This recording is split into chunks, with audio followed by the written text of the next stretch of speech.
Hi, how are you doing? This is Pastor Cheryl. We're still in the Bible study, Matthew, Mark, and Luke.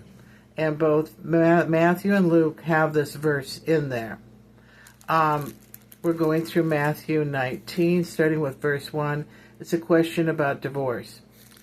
It's a sad question, and I just was trying to avoiding it, but it just kept popping up. So, okay, God, we'll do this.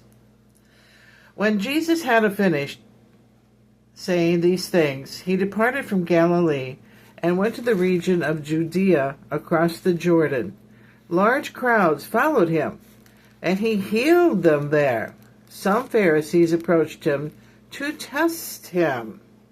They asked, "Is it lawful for a man to divorce his wife on any grounds?" "Haven't you read," he replied, "that he who created them in the beginning made them male and female, and also said, for this reason a man will leave his father and mother and be joined to his wife, and the two will become one flesh. So there are no longer two, but one flesh. Therefore, what God has joined together, no one will separate." "Why then," they asked, "did Moses command us to give a divorce papers and send her away?" He told them, "Moses permitted you to divorce your wives because of the hardness of your hearts." Okay, maybe we should stop there. I'm trying to make it short. When I was teaching school, I noticed that a lot of the children came from broken homes. I did a poll one day because the kids wouldn't settle down, and it was home ec, and they were just being noisy. I was a substitute teacher. And so the kids, I asked them, how many kids here, because I was trying to get them involved in a discussion, are from a home where mom and dad are divorced? About 2/3 of the hands went up. About 2/3 of them.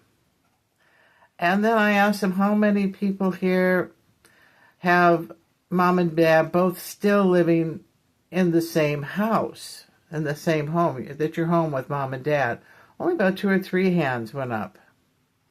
And some little kid piped in the back of the room and said, how many kids here have parents that have never been married? And they have so, a number of them went up. And so anyway, this kind of fits in with, our society today. People just don't stay together. I don't think they expect to stay together. And some get married twice, and some get married 3 or 4 times. And you kind of wonder about those, like 3 or 4 times. It's like, this is a little crazy here, don't you think? But anyway, that is kind of the times we're living in, a change of cultural values for our families. My parents stayed together for over 60 years. And when Dad died, Mom pined away over Dad. They were madly, madly in love. That was normal for my parents' generation. And I don't know if that's normal for my generation. And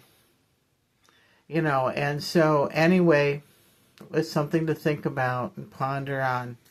It would be nice if young people could adopt those old-fashioned values like my parents had, where they just stuck it out.